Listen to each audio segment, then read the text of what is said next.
제목 기도하겠습니다. 사랑하는 하나님께서 우리에게 말씀을 허락하여 주셔서 그 말씀이 우리의 삶을 살리고 우리의 삶을 평안케 하는, 활기차게 하는 생명샘이 될 수 있도록 도와주시니 감사합니다.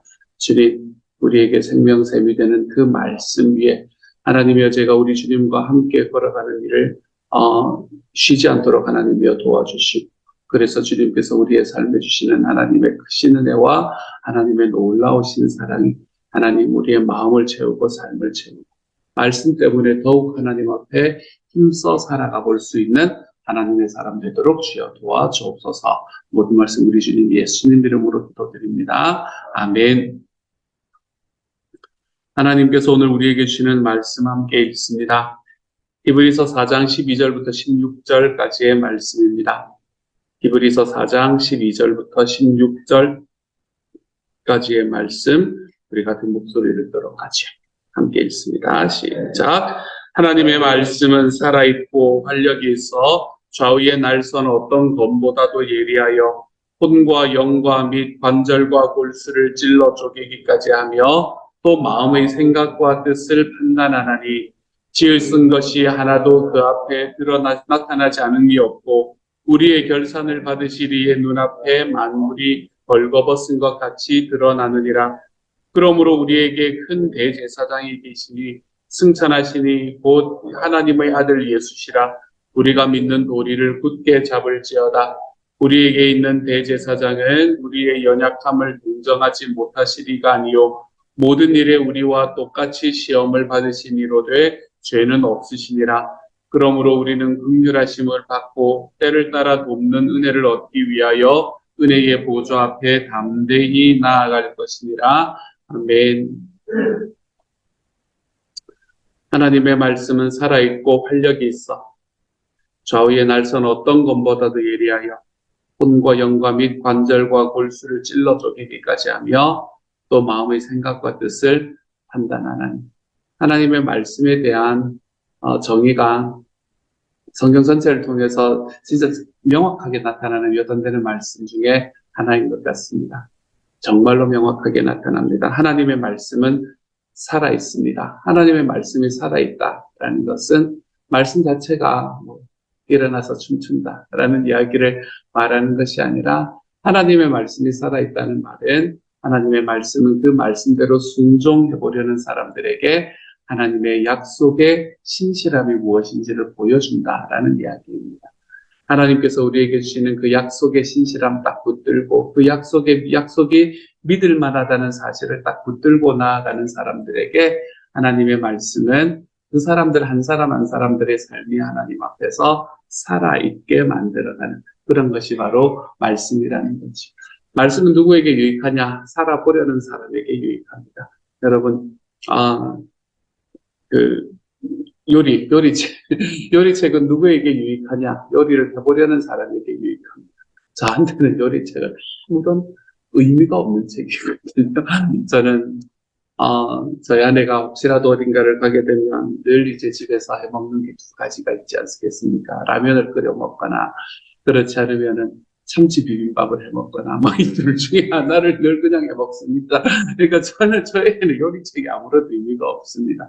하지만 그 요리를 해보고 그것을 실제로 해보고 만들어 보려는 사람에게는 그 요리책, 또 요즘에는 이제 요리 유튜브 같은 것들이 얼마나 유익이 되는지 모르잖아요. 요즘에 우리 수요 예배 때 에스더가 지금 벌써 한 2달이 넘게 거의 매주 다른 이 디저트를 만들어서 우리에게 갖다 주고 있지 않습니까? 그렇지? 그렇게 매주 다른 디저트를 만들어서 우리 향수 예배 때 함께 오는 자매님들을 섬기고 있는데, 그 과정에서 어떻게 만들었냐라고 이야기하니까 유튜브 보고 만들었다. 어제도 안 그래도 와가지고 어제 이제 처음 예배 오시는 분들이 뭐라고 이야기하나, 어디서 배운 게 아니냐 이렇게 이야기를 하는데 전혀 배우지 않고 유튜브 보고 만들었다라고 이야기하는 걸 들으면서 내가 관심이 있을 때, 내가 진짜 이걸 해보고 싶은 마음이 있을 때 그것은 뭐가 되었건 그것이 나에게 큰 일이 되는 거구나라는 것을 다시 한번 알게 되었습니다. 우리가 하나님 앞에 살아가는 주님의 말씀도 마찬가지. 말씀은 살아보려는 사람에게 이 유익한 게 바로 말씀입니다. 살아보려고 하지 않는 사람에게는 아무런 유익이 없습니다. 그러므로 하나님의 말씀이 살아있고 활력이 있다는데 왜 나한테는 살아있고 활력이 없지? 라고 생각이 든다면 살아보지 않았기 때문에, 여러분이 그 말씀대로 살아보려고 한번 노력해보지 않았기 때문에, 그렇기 때문에 사랑하는 여러분, 주님께서 우리에게 주시는 말씀대로 산다는 것은 좀 즐거운 일입니다. 왜 그런가 하면 말씀은 우리에게 이루어지게 돼요. 우리가 지금까지 계속해서 이야기를 해왔었지만 하나님께서 우리에게 주시는 약속은 신실하거든요. 하나님께서 우리에게 약속은 믿을 만하단 말이에요. 우리가 살아가는 삶의 과정이 그것을 덮어버리지 못할 만큼 하나님의 약속은 능력이 있다. 능력 있는 약속이 우리 앞에 있고 그 약속을 하나님께서 우리에게 말씀으로 허락해 주셨고 그 말씀을 우리가 그러므로 관심을 가지고 믿고 살아가는 이 삶은 우리한테 꽤나 즐거운 일입니다. 마치 우리가 2대1로 이길 것을 알면서 축구 경기를 보는 것처럼 그렇게 우리에게도 좀 즐거운 일이 되는 겁니다. 그러니까 사랑하는 여러분, 하나님의 말씀이 우리들의 삶에 유익이 되도록 살아가 볼 줄 아는 저와 여러분이 되었으면 좋겠습니다. 말씀대로 살아가 보려고, 내가 어떻게든 말씀대로 한번 살아가 보려고 힘써보는 그 자리에서 그 말씀이 나를 어떻게 살아있고 활력이 있는 말씀으로 나에게 이것이 다가오게 되는, 이것을 우리가 경험할 수 있게 되는 거죠. 그러니까 말씀을 보고 말씀을 이해하는 것만으로 만족하는 것이 아니라 내가 말씀대로 살아보려고 해보는 삶. 저는 저와 여러분이 그 길로 한 걸음씩 걸어가 볼 수 있는 하나님의 사람이 되었으면 좋겠습니다. 말씀은 살았고 활력이 있고 살아있고 활력이 있고, 근데 말씀은 또 우리에게 아프기도 하다니. 좌우의 날선 어떤 것보다도 예리하고 혼과 영과 관절과 골수를 찔러줘야 돼요. 회치라는 거 아닌데, 그렇죠? 없어지는 이런 느낌인데, 그리고 그렇게 찔러주기까지 한다라는 겁니다. 그러니까 이거는 우리들의 마음에 있는 동기를 다 본다는 이야기죠. 우리가 살아가는 삶의 동기, 내 삶의 행위의 동기를 다 본다는 이야기입니다. 그리고 마음의 생각과 뜻을 판단하는, 확실하죠, 그렇죠? 하나님은 우리가 살아가는 과정 속에서 행하는 우리의 행동을 보고 우리의 삶을 판단하지 않습니다. 하나님께서는 우리가 살아가는 과정 속에서 우리의 삶의 동기를 하나님께서는 늘 보십니다. 우리가 지난주에 모세의 기도를 이야기를 하면서 제가 말씀드렸죠. 모세가 하나님께서 원하시는 일을 내가 좀 해야 되라고 생각을 하고 정말 방법은 정말 최악의 방법을 선택하지 않았습니까? 그렇죠. 저 밖에 나가서 히브리 사람하고 이집트 사람하고 싸우는데 그 두 사람이 싸우는 과정 속에서 자기 민족이라고 그래도 히브리 사람 편을 들다가 이집트 사람을 때려 죽이는, 진짜 정말 이 말도 안 되는 이 방법을 선택을 하지 않습니까? 그런 방법을 선택을 하고 그렇게 미숙한 방법을 선택을 해서 하나님의 뜻을, 자기가 생각하는 하나님의 뜻을 이루려고 하지만 하나님께서는 그 미숙한 방법을 보시는 게 아니라 그 마음에 뭘 보셨나 하면 동기를 보시는 분이 하나님이십니다. 비록 방법은 미숙했지만 그 안에 있었던 선한 동기를 하나님께서는 바라보십니다. 그래서 하나님은 이 모세를 40년 동안 나자심의 훈련을 하게 하시고 그리고 민족의 지도자로 세우시는 모습을 우리가 성경을 통해서 볼 수 있지 않습니까? 그렇죠? 하나님께서 우리에게 보시는 것은 뭔가 하면 우리가 가지고 있는 우리의 동기를 보십니다. 우리가 행동하는 삶의 행동의 결과가 아니라 우리의 동기를 보시는 게 하나님이죠. 그러니까 우리가 살아가는 과정 속에서 내 속은 다른 생각을 하고 있는데 내 겉모습은 이렇게 괜찮게 보이는, 여러분, 이런 사람은 나이스한 사람처럼 보이지만 하나님 앞에서는 그렇게 나이스하지 못합니다. 우리 하나님께서는 동기와 우리의 삶이 일치가 되는 삶을 원하고 계시는 거죠. 그러니 사랑하는 여러분, 하나님 앞에 살아갈 때 내가 하나님 앞에 행동하는 나의 행동의 동기가 무엇인가라는 것을 늘 질문하면서 좀 살아갈 줄 아는 하나님의 사람이 되어가시기를 소망합니다. 내가 사람들에게는 좀 숨길 수 있습니다. 사람들에게는 좀 숨기고 괜찮은 사람인 것처럼 이렇게 다가갈 수 있습니다. 하지만 말씀은 뭐라고 이야기하냐면 좌우의 날선 어떤 것보다도 예리하여 혼과 영과 및 관절과 골수를 찔러 죽이기까지 하며 또 마음의 생각과 뜻을 판단하나니, 13절에서는 우리의 결산을 받으시리에 눈앞에 만물이 벌거벗은 것 같이 드러나시느니라. 하나님께서 이런 분이시고 하나님의 말씀이 이런 말씀이라면 우리가 이 말씀 아래에서, 말씀 안에서 우리의 삶에 있는 동기와 나의 삶의 행동을 좀 일치시키며 살아가 볼 줄 아는 하나님의 사람이 되어 가시기를 소망합니다. 우리가 하나다라고 이야기하면 내 속도 나의 것도 모두 다 하나다라고 이야기할 수 있는 사람. 저는 저와 여러분이 이처럼 주님 앞에 우리의 동기가 분명하게 서 있는 하나님의 사람으로 세워져 갈 수 있기를 우리 주님 이름으로 축복합니다. 그리고 났더니 이제 마지막으로 마지막 부분은, 사장의 마지막 부분은 앞에서 이야기했던 걸 좀 정리하는 내용이에요. 앞쪽에서 우리가 계속해서 무엇을 말했나 하면 예수님은 누구냐? 이거에 관한 이야기를 하지 않았습니까? 그렇죠? 예수님은 누구십니까? 이 이야기를 자꾸 했었어요. 예수님은 누구십니까? 라는 이야기를 하면서 예수님은 천사보다도 높으십니다. 예수님은 하나님의 아들이십니다. 예수님은 모세보다도 높으신 분입니다. 이런 이야기들을 쭉 지속해 왔잖아요. 그 가운데에서 왜 모세와 비교했습니까? 라고 하면 예수님께서 우리에게 오실 때에 대제사장으로 오셨기 때문에 하나님과 사람 사이에 이 다리를 이어준 그런 대제사장으로 오셨기 때문입니다. 라고 이야기를 했던 이 이야기를 이제는 정리하고 있는 내용이죠. 그래서 14절을 보면 대제사장이라는 이야기가 여러 번 등장을 합니다.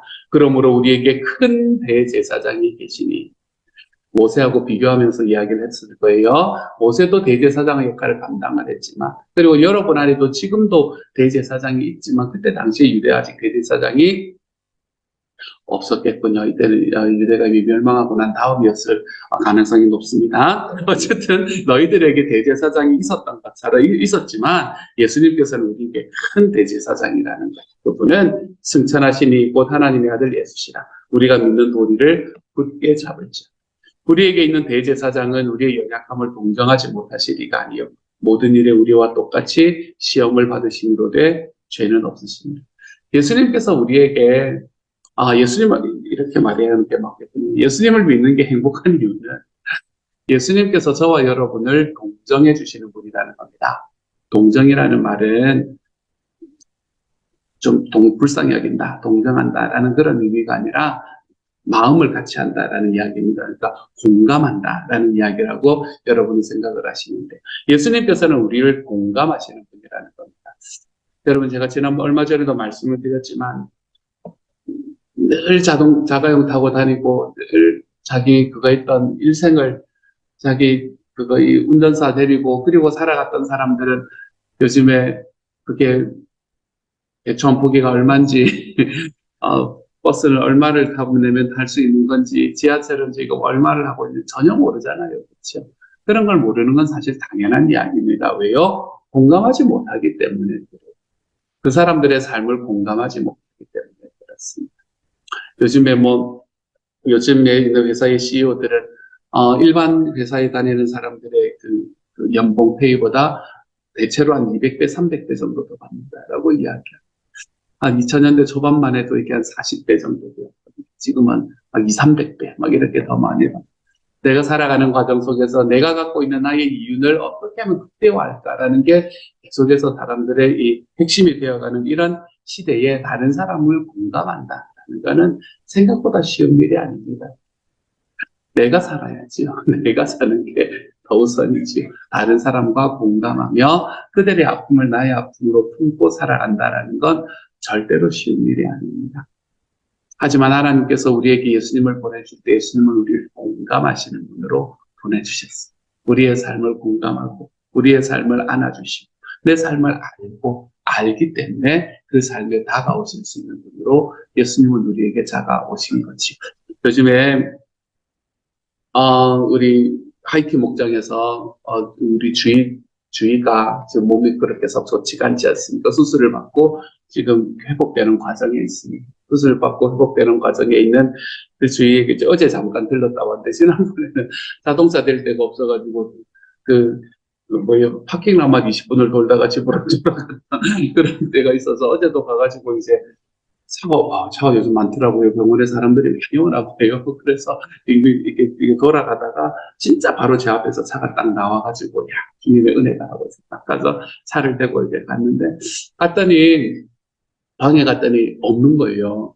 없는 거예요. 그래가지고, 그거 하러 갔나 보다. 운동하러 갔나 보다. 라고 이제 생각을 하고 있는데, 그래서 지저지에서 이제 어디에 있다는 걸 알아가지고 내려와서 만나는데 이제 운동을 하고 이제 막 끝나고 돌아왔다라고 이야기하는데 그 옆에 세 명이 이렇게 붙어 서 있는 거예요. 그 운동을 도와줬던 간호사 한 사람이 있고, 그리고 동생인 켈리가 거기 있고, 그리고 IT 식구의, IT 목장의 식구인 우리 지연자매가 거기에 서 있는 거예요. 한 사람이 이렇게 의자에 앉아 있고, 그 옆에 세 명이 이렇게 두루 서 있는 이런 모습을 딱 보니까 제 마음이 참 많이 좋아졌습니다. 제 마음이 참 많이 행복하더라고요. 누군가가 아플 때 그 사람을 공감해 준다는 건 이런 이야기. 특별히 지연자매가 마음을 많이 가지고 있습니다. 왜 그런가 하면 똑같은 곳에 수술을 받아봤기 때문에. 지연자매, 물론 똑같은 곳은 아니지만 비슷한 곳에, 똑같은 장소에서 비슷한 곳에서 이 수술을 받아봤기 때문에 마음이 참 많이 쓰이는 것 같아요. 공감이라는 건 그런 겁니다. 내가 겪어본 사람이 공감할 수 있게 되는 거죠. 더 깊이 공감할 수 있게 되는 거죠. 겪어본 사람이 더 깊이 공감하기 때문에 예수님께서는 이 땅에 인간의 몸을 입고 오십니다. 사람이 행하는 모든 것들을 다 겪어봤기 때문에 사람들을 더 많이 공감할 수 있게 하기 위해서 하나님께서는 자기 아들을 이 땅에 육신의 몸을 입고 인간의 몸을 입고 오도록 만드신 거죠. 하지만 죄는 없도록 만드셨던 그 하나님. 그 예수님께서 우리의 삶에 계시기 때문에 우리는 우리의 삶을 살아가는 모든 과정 가운데에 결코 외로울 수 없는 삶을 살아갈 수밖에 없는 거죠. 주님이 늘 나와 함께 계신다는 사실이 우리의 삶의 기쁨이 되니까요. 지난주에 또, 이번 주간에 또 이제 뭐 여러 가지 일들이 있으신 분들이 있는데 그 가운데에서 좀, 마음은 괜찮은데, 하여간 삶은, 그때 상황은 조금 힘든 상황을 지나갔던 분이 한 분이 계십니다. 그래서 괜찮냐? 괜찮습니다. 주님이 함께 하실 겁니다. 라고 카톡을 보냈더니 그분이 하시는 말씀이 그거든요. 그래요, 목사님. 마음은 참 편안합니다. 제가 저한테 친구가 되어주시는 예수님. 주일날 말씀이 딱 이제 그게 되는 거잖아요. 그래서 이게 클릭이 딱 되는 거잖아요. 저에게 친구가 되어주시는 예수님이 계시니까 제 마음 평안합니다. 괜찮습니다. 그리고 끝나고 난 다음에 잘 마무리했다. 기도해 주셔서 감사하다. 그렇게 카톡이 딱 오는 것들을 바라보면서 하나님께서 우리와 함께 계신 친구 되시는 하나님이 나와 함께 계신다는 것이 우리에게 표현할 수 없는 그런 평안을 우리에게 주는구나라는 것을 다시 한번 깨달을 수 있게 되었습니다. 사랑하는 여러분, 예수님께서는 우리를 동정하시는 분, 우리와 공감하시는 분이세요. 여러분이 무엇을 경험하고 여러분이 어떤 삶을 살아가고 있든지 주님께서는 우리 옆에서 나의 친구가 되어주시며 나와 같이 걸어가자 이야기하시는 분이 바로 내 하나님이십니다. 그분이 우리의 대제사장이 되어주시는 분이기도 하죠. 대제사장이 되어준다는 말은 무슨 말이라고요?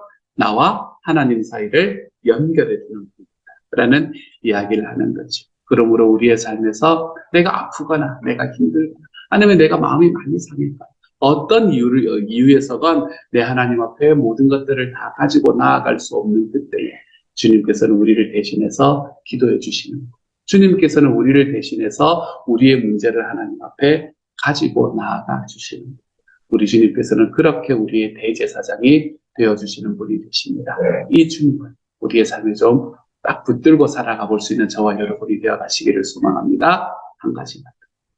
우리의 삶에 주님께서 나의 삶에 공감하시는 대제사장이 되셨다면 그것이 우리의 삶의 현실이라면 저와 여러분의 삶도 누군가에게 그 사람들의 마음을 공감해주고 그들의 마음을 품고 살아가 볼 줄 아는 하나님의 사람으로 좀 자라가 볼 수 있기를 소망합니다. 쉬운 일이 아니겠지만 절대로 쉬운 일이 아니겠지만 주님, 내 감정보다 내 생각보다 하나님, 내가 하나님께서 나에게 주신 저 사람의 감정을 내가 공감해 줄 줄 아는 길로 하나님 앞으로 걸어가 볼 수 있도록 주님 도와주십시오. 우리가 이러한 기도로 하나님 앞에 좀 나아가 볼 줄 아는 하나님의 사람들이 되어 가시기를 우리 주님 이름으로 축복합니다. 같이 한번 기도하도록 하죠. 우리에게 공감해 주시는 대제사장이 되어 주시는 내 주님이, 내 예수님이 감사합니다. 사랑하는 주님. 하나님께서 우리에게 주님을 그런 분으로 주셨으니 우리도 이 세상을 살아가며 누군가의 마음을 공감하고 그들의 삶을 품어주고 그들 옆에 서서 하나님 앞에 힘이 되어줄 수 있는 하나님의 사람. 주님이여 우리가 서로서로에게 그러한 사람들로 자리 잡혀갈 수 있도록 아버지여 도우시고 함께하여 주옵소서. 모든 말씀을 우리 주님 예수님 이름으로 기도드립니다. 아멘. 하늘에 계신 우리 아버지, 아버지의 이름을 거룩하게 하시며 아버지의 나라가 오게 하시며 아버지의 뜻이 하늘에서와 같이 땅에서도 이루어지게 하소서. 오늘 우리에게 일용할 양식을 주시고 우리가 우리에게 잘못한 사람을 용서하여 준 것 같이 우리 죄를 용서하여 주시고 우리를 시험에 빠지지 않게 하시고 악에서 구하소서. 나라와 권능과 영광이 영원히 아버지의 것입니다. 아멘.